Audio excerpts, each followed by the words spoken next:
I'm going to crack this thing open. You know how like advent calendars for kids, those chocolate? Yeah. We got one. I'm like that with pumpkin pie. No, it's my first Marvel movie. Everyone's like, oh my God, you got to see a Marvel movie in theaters. So I'm like, okay, I'll go see Spider-Man. Maybe they should have been in there because I have some opinions on why Georgia is in the playoffs. They should not be in the playoffs. Oh my God. Why should Not they? you. They just lost.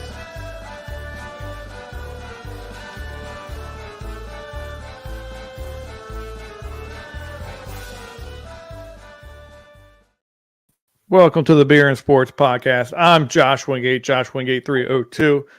And I have to change this up. Special guest, Dave Steger, at Steg and Cheese on Twitter. We are a part of the Fins Talk Sport. Yeah, what do I do with my hands? We are a part of the Fins Talk Sports Network. Follow them on Facebook, YouTube, Twitch, and Twitter.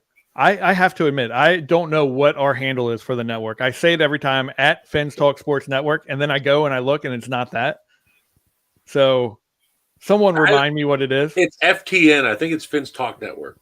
From what I remember. Fins Talk Network. And we are at Mugs and Balls on all those same platforms. So it is draft day. Like, this is the 1 day out of the year, or 3 days out of the year that I'm like, this is my Christmas. I don't know about you. Yes, it is.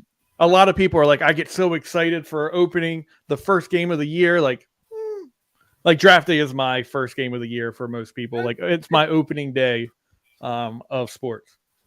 Yeah, I mean, week one's fun and finally getting that pop the cherry to the season. But yeah, draft day, I feel like there's more excitement on draft day than you find on the start of the regular season because of the fact of unpredictability of it. And like, as of today, Diana Rossini and Josina Anderson just said 3 teams are calling up in the 20s to try and move up the board significantly because they feel like the players they want aren't going to be there. And I know there was another report earlier that another 3 teams in the teens and the lower part of the top 10 wanted to move up to try and get a quarterback.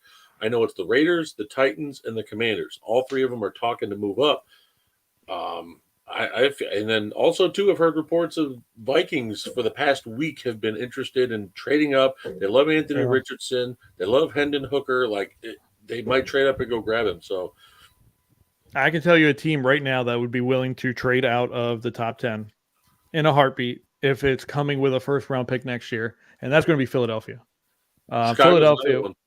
Philadelphia would jump out so quickly.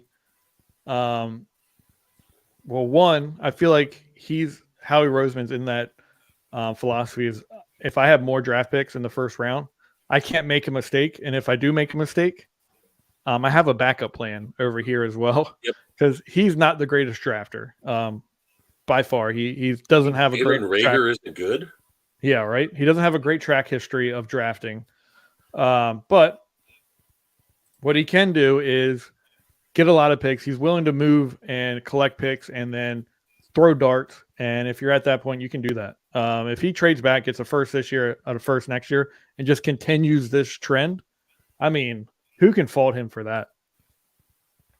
I mean, you can't, especially because of the fact you've seen him trade for A.J. Brown. He got lucky with Devontae Smith being a solid wide receiver. He's gotten some pretty good prospects there in either the trades or that. But then you go back to what I just mentioned. You got Jalen Reagor staring you in the face when you've got Justin Jefferson and Brandon Ayuk on the board. It just makes you scratch your head like, what did they see in this kid that was going to be over Justin Jefferson? And you had teams clamoring to try and trade up for him. Howie is a guy that will, whenever someone says, oh, he won't do that, he's the guy that'll do it. That's the problem. I don't think he'll take a running back.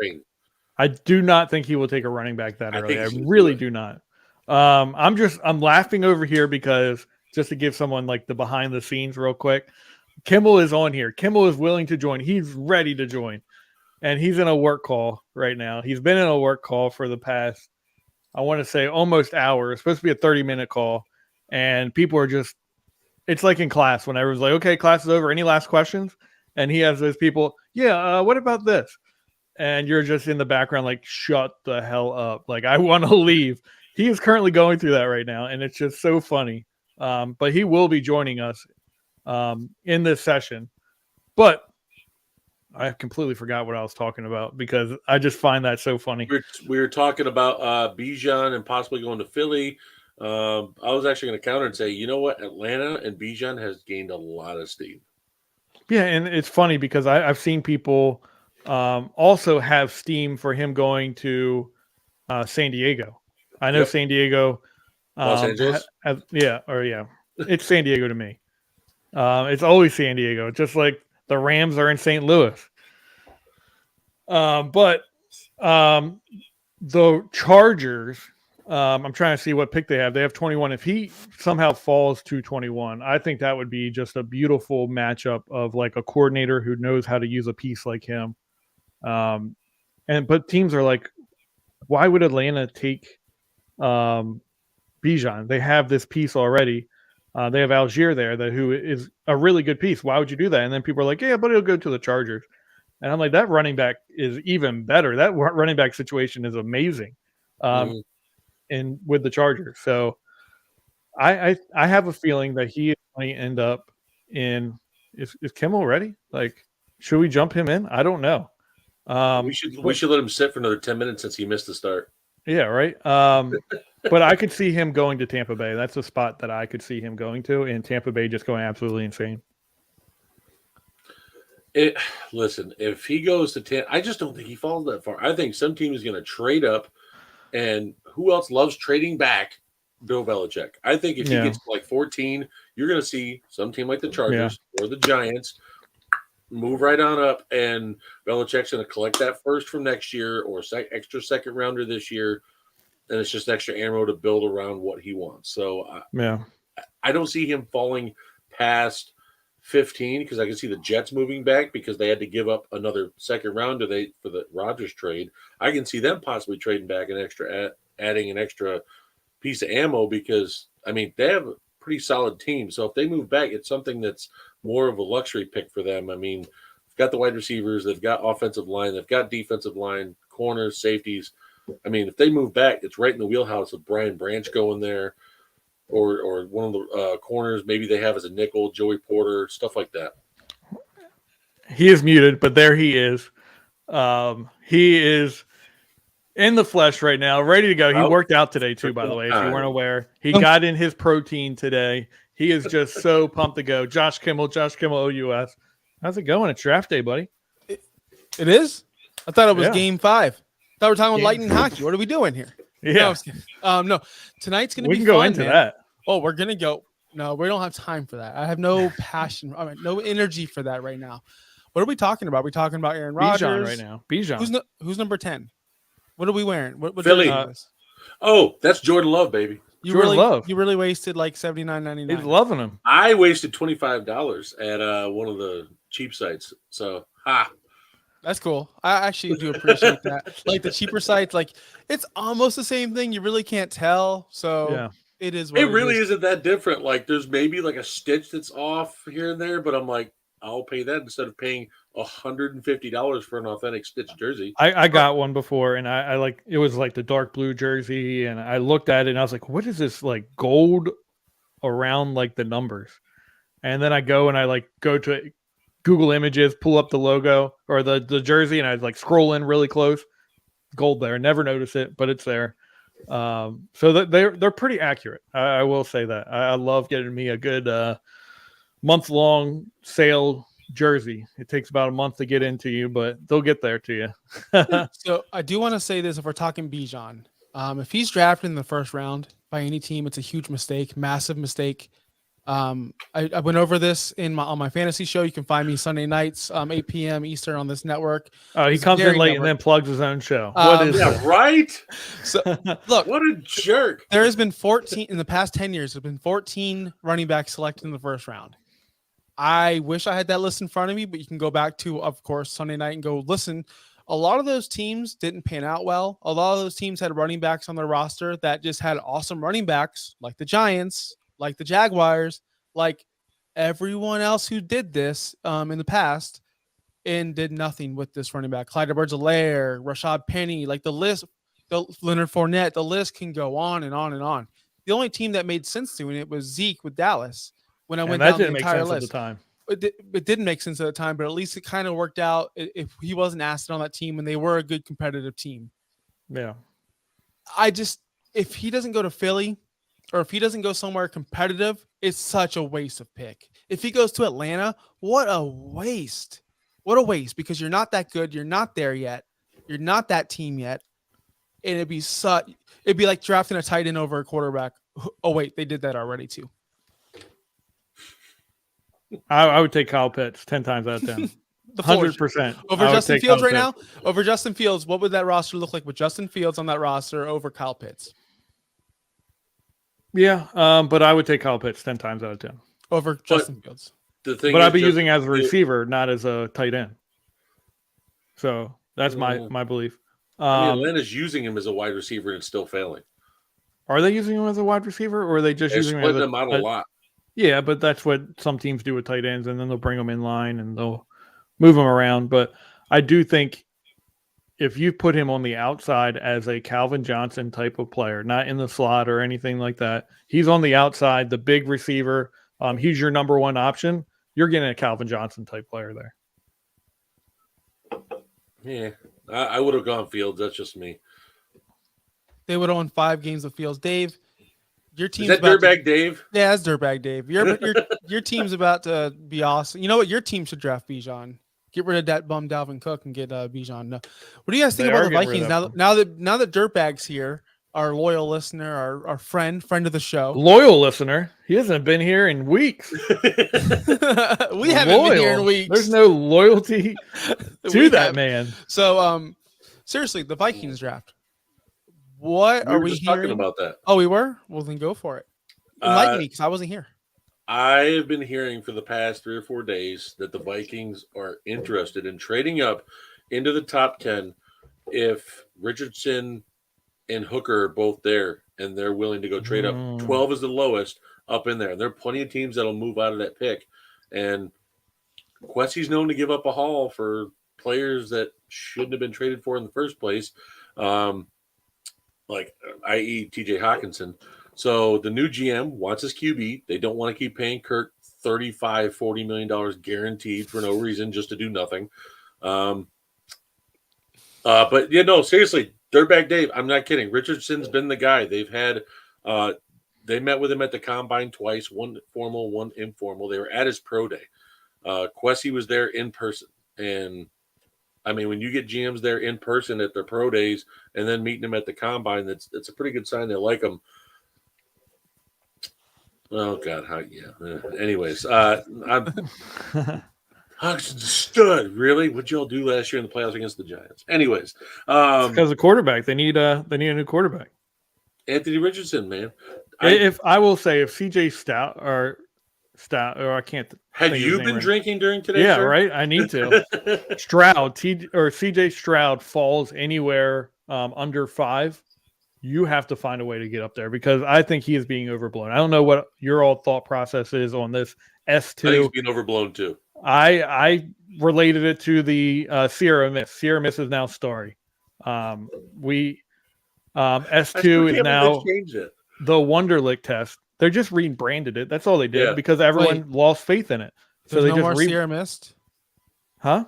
Sierra Mist is like where is everybody on this? I put this in the group chat and everyone's like, Kim will just roast in there to stick. He doesn't even say anything about it. He just screws it. Sierra Mist changed the story. That's the new brand name of it.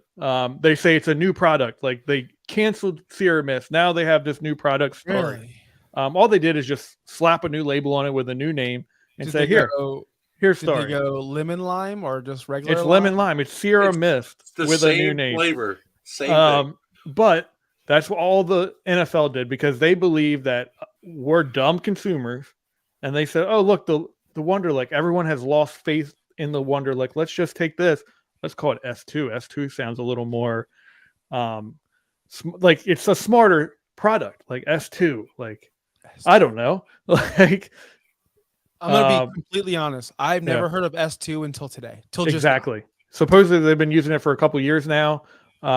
It's the most transformic product out there. It can tell you if you have how well you can make reads and you can make decisions and all of this. Like, no, it's not. Like there's nothing better than getting on the field and watching tape and then watching what decisions they make on there. Like, that's not going to do anything about football. I don't know. It's dumb. That's my opinion. I think the S2 is dumb. They just rebranded it, the Wonderlic, into the S2. Isn't the Wonderlic a written test? Am I wrong? I don't know. It's a test. It's not a written test. It's like a multiple choice test that you answer and you have a time on it. And so S2, you have to do the same thing? I believe so, yeah. I haven't looked into it. I don't care about all this nonsense. I really don't care. I'm a bad interviewer in real life. I'm a bad at job interviewing. I cannot do it, but I'm probably the best I'm really good at my job, but I suck at interviews. So who gives a fuck what S2 says or what these guys say? Trevor Lawrence was in the getting interviewed, and Josh highlighted it. That's the reason I brought it up. He's like, "Oh, it's not that important to me." Or, "Oh, I don't." What did he say, Josh? What did he say? He said, "Football isn't his number one priority. It shouldn't be. His family should be." Well, no, he doesn't really love. No, he said, "I don't love football." Okay, that's fine. And at that point, I said, if you are going to spend a number one pick and you have a Justin Fields in there, and you have these other prospects that you have the ability to take, you can then take them rather than taking Trevor Lawrence, because I don't think the gap between Trevor Lawrence and Justin Fields in that process was that big. Well, we see it on the field now. The gap is massive. It's Grand Canyon. Is it? Gap. Oh yeah, Lawrence is a star. You really think? Yeah, I think everyone thought he was a bust the year before. Why does 1 year? Urban Meyer was the bust. Okay, maybe, but 1 year of production. Why is 1 year production automatically everyone's amazing? Like, okay, all right, well, because we live in this world where everything is instant, everything is now, everything now. Yeah, like Jalen Hurts, is he a top 5 quarterback in this league? I don't think so. No, he has 1 year of production. Like, let's see what he does next year and the year after that. But the thing is we saw adversity. We saw a bad coaching staff in Jacksonville. We saw a bad situation. We saw turmoil. We saw everything in that situation. And for him to bounce back and have a better season, and not only just better season, almost borderline elite season where he was putting up massive numbers and getting massive wins over very credible teams. Whereas Justin Fields kind of just treaded water. The only difference is he ran a little bit more. We're willing to push Justin Fields to the wayside and say Trevor Lawrence wasn't as good because the team around him and the coach that he had. But then look at the Chicago Bears. What team does Jalen Hurts, Justin Fields have around him? Like, you can't just bring one man down and then the other man up because their situations were exact same, and the other one was able to rise up because they put talent around him. They haven't put that talent around Justin Fields yet. But even when they went and traded for Claypool last year, and they added another receiver in there, that's the thing with Justin Fields and Lawrence. Lawrence, you saw the jump up of making the right decisions, making the right reads. Fields, okay, I get it. He had a rough offensive line, but when he had time, he was still making the same bad decisions. That's the problem. He's not evolving in that QB stature, especially when he had a guy in Luke Getsy who was supposed to be this QB guru coming from Green Bay, and he's just not. He's not bumping up. Lawrence evolved into that year 2, and he went from worst to first. Was it a bad division? Sure, but they still did it in 1 year. And I get it. You give weapons around him, but he's got DJ Moore this year. If he's got Claypool, Moore, Mooney, and Komet's evolving as well, I'm sorry. If he doesn't produce then, it's time to roll on. Like, he's got plenty of weapons now. What about the offensive line? Like, that's my biggest component to a quarterback. Like, the weapons are great. Offensive line at 9. If they don't, it's a miss. Yeah. So that's my biggest. If I am going to draft a quarterback, I need to have an offensive line first, because you can't do a real evaluation of your quarterback and expect him to produce without that offensive line giving him time to then make the plays. I think we are, like I said, bringing one man down for the talent around him, and he made plays last year. Do we not remember they had the number 1 rushing offense because of him? Like, he had to run, he had to do all that because he had no one to throw to. He had no time to throw the ball. Like, they also had the number 1 pick because of him. I'm not sure. I'm not saying that not because of him. Well, let's get offensive line and see what happens. because anyone under pressure is potentially going to throw more picks than the next. That's why I'm saying for 20. Oh, you're saying the number one pick overall. It's not because of him. It's because of the team. Like, there is no team in Chicago right now. No, he had a part. He had plenty of turnovers to make that bad. Like I said, I get the cast around him reasoning, but what I'm saying is he never showed that jump either, or showed he had a lot of good running. I get that. But his passing is a lot of work. Lawrence at least showed there's a reason why they took him that high. That's my reasoning. So Viking Dave said he had the most time to throw for a quarterback. Is that time in a pocket before pressure, or is that time overall before the ball is thrown? Like, I'm curious about that. He still had the time to throw. There's plenty of QBs who can throw on the run. Lamar did it, and he won an MVP doing it. And he had a bad offensive line in Baltimore that year. Did he have a bad offensive line? I don't remember Lamar ever having a bad offensive line. Go look. Ronnie Stanley, they had the great guard. They had a really good center. They had to get rid of Orlando Brown. I mean, he was a problem. Right tackle? Yeah, he's okay, but there's a lot of teams without right tackles that do well. But I don't know. I just think put a team around him. I think it would be a huge mistake to get rid of Justin Fields. If they get rid of Justin Fields, sign me up. I'll take Justin Fields over Dak. I'm not saying this year. I'm talking about in 2024. If 2023 you don't see a jump and they go get offensive line in the draft and another one in free agency after the draft, and he doesn't improve, that's his third year. You should see something, some sort of flash to show, hey, I'm making progress. Lawrence did that already. So that's why I had Lawrence ahead of him in the draft anyway. Last thing on Fields, because we are talking about the 2023. Yeah. He was dead last in completion percentage versus man, dead last passer rating versus man, and like bottom of the barrel against zone. His catchable pass rate was 46 in the league, and there's 32 quarterbacks. He's just his clean pocket accuracy, 23rd overall. So when he had a clean pocket, he still wasn't accurate. Let's not pretend this guy can throw bombs. Now, yes, is that on the receivers? Can they not catch the ball? Maybe they're trash, but maybe he was trash. Maybe it's a little bit of both. Trevor Lawrence is here in my eyes. I find it very hard that Justin Fields was trash. Very hard. I'm not saying he's trash, but look at the weapons he had in Ohio State he had to throw to as well. Garrett Wilson, Chris Olave, and Njigba. Like, he had all these guys to throw to. That's elite weaponry. So if you take that away, this is what Justin Fields is. Yeah, I find it because every level of competition, Trevor Lawrence and Justin Fields have been at it. And again, this is the last we'll talk about it. He has been at every level, and Trevor Lawrence and Justin Fields, they've been 1A, 1B in every level. Clean pocket, completion percentage, Justin Fields, 66.5, 27th overall. I don't make these numbers up. They're just here. I'm just reading them off. All right. So who's the Justin Fields of this draft? Is it Love? Young? As far as I keep on saying Bryce Young, Love because of Dirtbag Dave. Did you just say? Well, hold on. What do you say? I'm not Dirtbag Dave, and I'm wearing the Love jersey. Dirtbag Dave's in the chat somewhere, so I'm going to my Dave.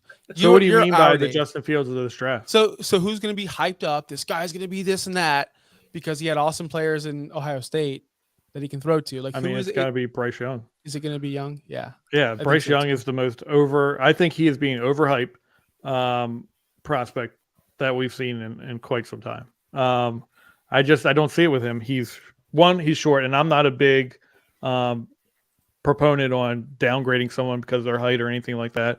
But we have seen over the years shorter quarterbacks that can't run struggle. Like, it's a real issue. And I also hate the position he puts his receivers in when he throws the ball. It absolutely blows my mind that he just lets his receivers get the ball and then puts them in situations where they just get laid out. That's possibly why we saw a high injury rate in Alabama during his stint there. So, just got some news that came across. Brett Tessler, a big NFL agent, and he's not this player's agent at all, but he just came out and said Anthony Richardson is going to go a lot higher than most people expect tonight, and that's not a guess. That's something I've been told personally. Oh yeah, I expect top 5. I expect top 5 for him. Same for me. I expected at 7 at most. Like, that's Raiders. It's going to go a lot. Yep. Just said, yeah, I could see that. So potentially someone trading up at that number 3 spot with Arizona if Arizona wants to come down. Minnesota. We just talked about it. I don't know if that's going to be Minnesota. I think you would see like an Indianapolis. A new QB. You'll see an Indianapolis, maybe a Detroit. I would love to see Detroit move on from Goff and get a real quarterback, or at least someone with hope, because Goff is just one of those. Yeah, we're doing missionary tonight again, I guess. Same old, nothing exciting. I would love to see Detroit because I think they have. Or Tennessee. I think you could really see Tennessee get up there. They're that hot topic team that everyone's been talking about how much they want a new quarterback. I don't see it like I'm a big Malik guy, but if you don't have the time to invest in him, move on. See, it doesn't make sense because they want to trade Tannehill, and Malik Willis had, a rough offensive line because you had some injuries last year, and now you have even a worse offensive line this year with 3 people leaving in free agency and retirement. So you've got to be able to restock the cupboard in the trenches first, and that's where I know they want a QB. I get that, but you just drafted a guy last year. Why not try and at least build around him for another year? Like with Fields, Bears are trying to do that. I don't get why they wouldn't just run off of Willis instantly. So I don't know. Tennessee's a weird situation right now. Like they can either go with Willis, if not, they can move up. They can go for Richardson. They can go for Levis. They might surprise some people and stay at 11 and take Hendon Hooker. He's right in their backyard. So they've gotten to see him up close and personal. And a lot of people have said Hendon Hooker is number 3 in a lot of GM's boards as third best QB instead of Richardson, instead of Levis or Stroud. Like a lot of people have him. If you're a numbers guy, surprise me. If you're a numbers guy like Kimmel, he definitely would be number 3 on your list there. If you just look at the numbers and say, "Yep, that's exactly the quarterback I want," then yeah, that's Hendon Hooker for you. Josh, number guy right here. All the numbers. Since we are a Dolphins network, I do have to ask you guys this. I don't know if we've spoke about it in the first 12 minutes. I wasn't here. But are we going to see a Miami Dolphins pick tonight? Are we going to see a surprise? I don't think so either. But if they did, I don't see how it happens. Yeah, I don't see how it happens. Who would it be for, though? If they did, who would they take? If Bijan's falling immediately and they're going down in the 20s, I can see them giving up Christian Wilkins, their second next year, and trade up and give me that. I'll make that trade at 26. I could see they would have to use like a Christian Wilkins. I don't see where they trade him though. Like, why are you trading him if you're all in this season? Like, that's my thought. Because he is a ultimate run stopper, but he's not an all-in-one. I know that. Like, I'm the one that's like, I'm not re-signing him, but you're all in this year. Like he's not extended, so he's easier to trade for, if anything. In Dallas, hey, they need run stoppage, so that'd be the perfect swap, in my opinion. I see it like I talked about this before, but with Philadelphia, I think Philadelphia is the most willing team to come out. If they're going to make a move, it's going to have to be at that like last 3 spots in the first round, because I don't think they have the ammo to move up. So it would have to be like a second this year, maybe a second next year, because I don't know if you're willing to move on from a first again. And if you do see that first leave, I think that this team is on the hot seat and they're just trying to move whatever they can to get that piece that they need to get over the top this year. Would you guys rather see the Dolphins draft Gibbs or Bijan or whoever at running back, or just get Dalvin Cook? Let's be real. Dalvin Cook would be the better option if he's Dalvin Cook. Like, we don't even know if Dalvin Cook is the same Dalvin Cook. So, I mean, you're a numbers guy. What was his numbers like last year? He was very solid last year. Pretty good. Very solid. And I love the fact that he comes with that attachment of that accessory nobody else has, that shoulder holder, right? He's the only one in the league that has that shoulder protection thing. Dislocated shoulder, Dalvin Cook's got you covered. Anyone else, you're screwed. You're literally screwed. So at least he comes with that. And it happens at least once a year. Chris Greer is a guy for injured players too, so it makes sense. Oh, yeah. I don't want it to happen. To be honest with you, I'd rather just start over with a younger, fresher running back. See, I'm not looking at getting a top running back. I love Gibbs. I think Bijan is a really good run it. Like, I don't think he's a running back. I think he's an offensive weapon. I think you use him as a receiver, maybe in the backfield for some gimmicky plays. He can run, but I also think this is a deep running back class, and there's running backs. I can't think of his name, but that Syracuse running back, I really do think he is Sean Tucker. I really do think he's being undervalued in this process. If you go back to his freshman film, when they had a really good team, he was one of the best running backs in college football. Like, he was unreal. He looked a lot like maybe an Emmitt Smith. So I wouldn't mind him in the later rounds. Muhammad, I can never say his last name. Ibrahim out of Minnesota. Also, Israel Abinakanda out of Pittsburgh is another one. But the guy I'm mentioning, he is a powerful running back.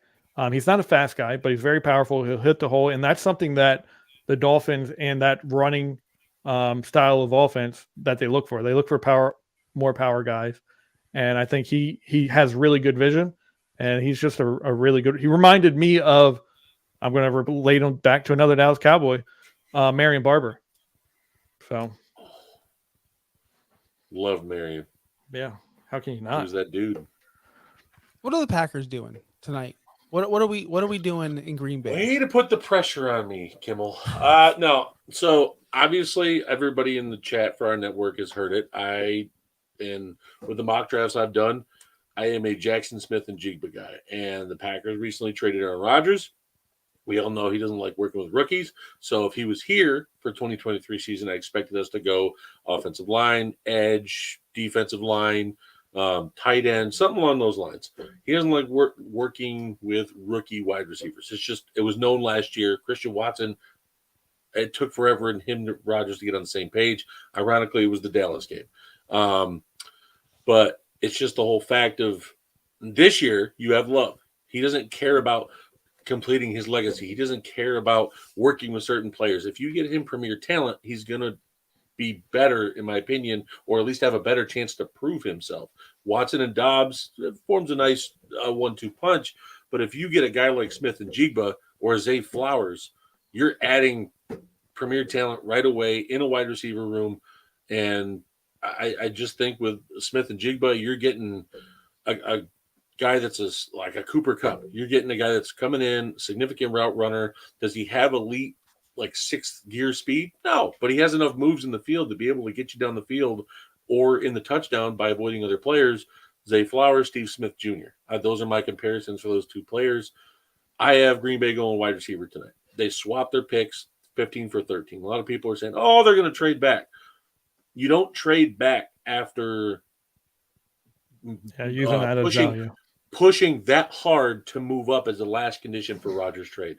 Like, you just don't. And everyone's saying, it's going to be a tight end. I'm like, tight ends are too rich there.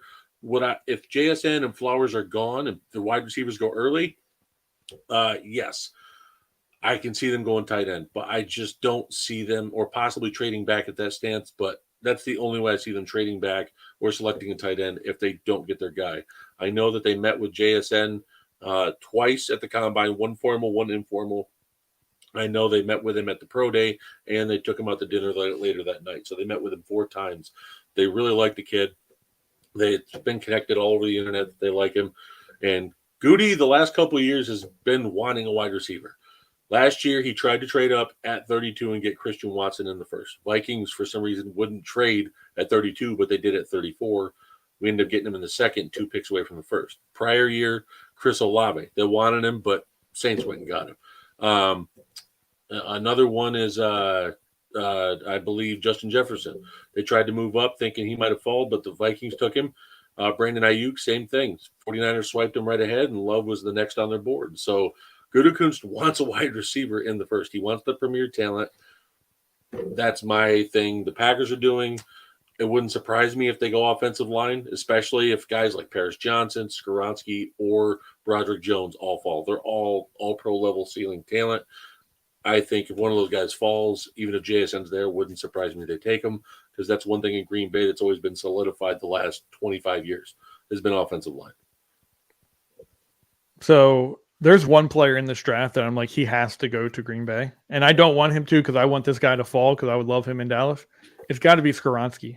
Like if that is not a Green I Bay would love player it. name, if that is not a Green Bay player name, I don't know what is. Like if you hear Skoronski, you're like, oh yeah, he plays for the Packers, or like Minnesota. He's also He's got to a be a Bears Midwest local. guy. He's a Bears local too, and he's a Bears fan, so it'd be perfect that he would go to Green Bay. But no, I love Skoronski. He is a all-pro ceiling guard, and you put that on the right side when you already got Elton Jenkins on the left. Zach Tom was drafted last year. He's probably going to play center this year. Bakhtiari staying. You still got Josh Neisman. Love would have a top-tier line to be able to work with and have all the protection in the world to be able to find those pass catches. But like I said, wide receiver is my preferred what the Packers want to do. Gutekunst goes off on his own thing sometimes. Last year we thought, would he finally get Rodgers some help? He goes and gets Quay Walker and Devontae Wyatt. I think Devontae Wyatt shows why this year, why we got him. But Quay showed last year why he was selected where he was. He was all over the field. I liked what he did later on in the season. But I still think that with Love at QB, the pass catcher need climbs up the board because now we don't have a QB that does not care about who he works with.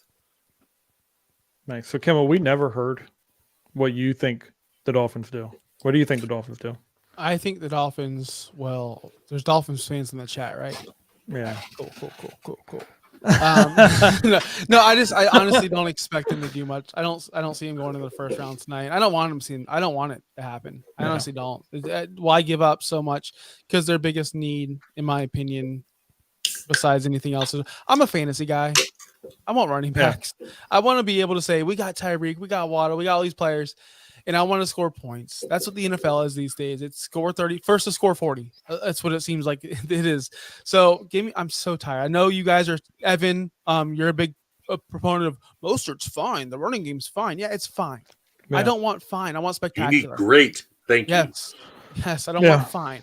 We've done fine for a while, right? I'm watching the Lightning tonight. The hockey game. I don't know if you guys watch hockey. They're gonna lose. They're fine. They had a fine season. I don't want fine. I want greatness. So win 3 in a row, beat Toronto's ass. Let's do it. Let's not go to overtime. Let's not go to overtime. But yeah, so we're coming up to the end because people got to go to work. I know Kimmel, he just doesn't stop working. I'm on work. So, I'm on the clock. Oh wow. This is previously recorded. Hey, I'm getting paid to do this, so I'm pretty much a big deal. Yeah. But anyway, before we go, what do you think ultimately they do with that 56 pick? Do you think they trade back, or do you think they actually go and take a player? And if they do take a player, is it 56 or 51? Sorry, 51. I thought it was 51. Yeah. What do they do at 51? And if they do stay and pick a player, what player do you think they take? I hope you're not asking me. I'll say this. I just hope they don't get snaked from the player that they really want. Like it seems like it happens all the time. I'm really texting Josh. You don't know my boss. But I do know that the year I really wanted Javonte Williams, Denver literally traded up 1 pick ahead and took Javonte Williams. I don't want to see that happen again. That's all I care about. Take whoever you want, take best player available, take whoever you need to fill this roster. Just have some balls for once. Do something. Don't just sit there and wait. Because when you sit there and wait, you don't get the players you want. When you don't get the players you want, you don't succeed. We've seen how many times have we seen players get traded up for, and those players are used and successful, whereas some teams just sit in the back and just wait, and nothing happens. Be aggressive. Don't trade up too much. Don't get in the first round, but get your fucking guy. If your guy's there, go get him. That's it. If Jameer falls in the second round in the beginning, if I'm Miami, I'm calling right now. I think that's what they did. The last pick, go up in the beginning of the second, get Gibbs, so that way you still have the rest of your picks, and then you don't have to worry about trying to salvage next year's picks, or maybe next year. Maybe you offer your second this year and like a 6th next year, so then that way you're not dipping into your picks this year, because acquiring a 6 next year in 2024 won't be as hard as trying to replace this year. Yeah, I think Miami right now has their tail between their legs in this draft process because they don't have first round picks. They don't have capital. They don't have a lot to move around with. So I think ultimately what they're going to do is try and possibly trade down at number 2 just to gain a little more picks. But if they stick and stay, I could see them taking a tight end or a running back. I'm not going to say which one, but I'm in the belief of Gibbs. If he's there, go up and get him. Do you have news? Got some news. Thor Nystrom, you guys follow him, right? For fantasy? No.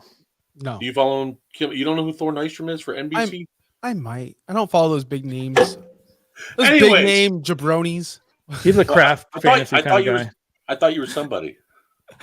I am. I'm verified. I'm verified. You're $8 a month. I don't pay for it. Cardinals have been internally discussing trade scenarios for a month plus, but it's gotten serious in the last 24 hours. Weeks ago, head coach Jonathan Gannon said he'd be absolutely on board with a scenario of a significant trade down that would net more future equity for this year and next year. But they're asking for the moon. It'd be a swap of first this year, your first round pick next year, and your second round this year. Your firstborn child. But anyway, that's what we got to leave you with. This is the Beer and Sports Podcast. Josh Kimmel, Dave Steger, Josh Wingate. We're a part of Fins Talk Sports Network. Follow us at Mugs and Balls on all platforms. And I know Dirtbag Dave just said something. What time are we going to...